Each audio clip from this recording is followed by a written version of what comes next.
15,000 years ago, a yogi appeared in the upper regions of Himalayas. Nobody knew where he came from, his antecedents were completely unknown. So people gathered around him because he was such a phenomenal presence. A large group of people gathered like this. They expected him to say something, do something. He did nothing, he said nothing, simply he sat. If I simply sat here for 2 hours, I can imagine, within 15 minutes, those people in the last few rows, and they will slowly, still there's time for the cinema, let's go. If I said nothing for 2 hours, 90% of the people will be gone. If I said nothing for 6 hours, only a few hardcore ones will hang on, rest are all gone. Same happened to him. He said nothing, did nothing, simply sat still. Not for a day, not for a week, for months on end, he simply sat still. Everybody was expecting a miracle, nothing happened, he just sat. But they were missing a most fundamental miracle because the nature of your body is such right now, you're well attended to. You had lunch in the afternoon and maybe you snacked in the evening and so that you don't fall asleep, you had a coffee and maybe you have something in your bag. So many things. All these things are being attended to, so this is fine. Suppose we just make you sit here for 4 hours. Sadhguru, at least some water? Okay, drink water. After drinking water, can we just sit here, Sadhguru? That one? Okay, do that and come. Sadhguru, okay, if you give this, the next one, no permission, this'll just go.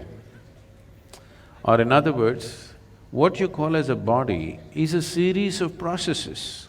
Only if you're attending to them, it's fine. If you don't attend to it, then you see what a trouble it is.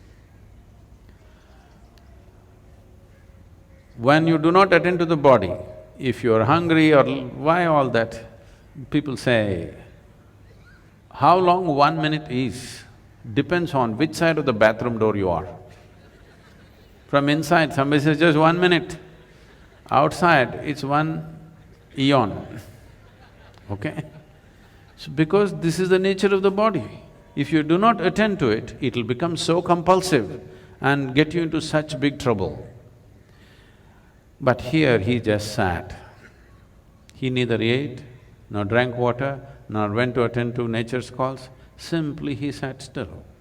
People could not even make out whether he's alive or dead. The only sign of life was, off and on, tears of ecstasy were dribbling down his cheeks, otherwise he simply sat unmoving. Then only 7 people hung on. They realized the miracle of him sitting here like this, because if he has to sit here like this, he has transcended physical nature, otherwise you cannot sit like this. These 7 people hung on. Today we celebrate these 7 people as the Sapta Rishis. These were his first disciples of the adiyogi. So this adiyogi just sat there, these 7 people showed interest. He told them, this is not for you, this is not entertainment. But they said, no, we're willing to do anything. He gave them a few preparatory steps, they prepared for many years. Then one day when the solstice was shifting, just now, we shifted from summer solstice to winter solstice on December 22nd.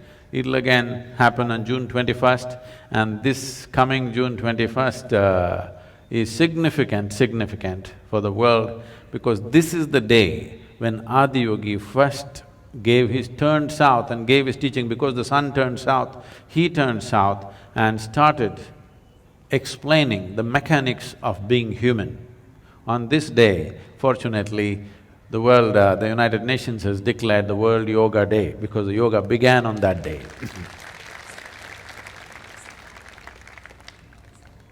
This incredible process of exploring the human mechanics went into the process. This predates all religion.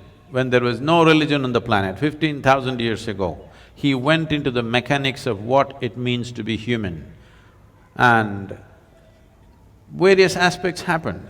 He opened up 112 different ways in which a human being can attain to his ultimate nature.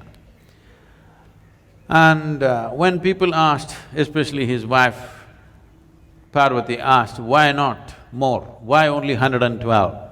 Then he said, if you are rooted in the body, there are only 112 possibilities. If you transcend the body, how many atoms there are in this universe? That many doorways are there if you're willing to explore it.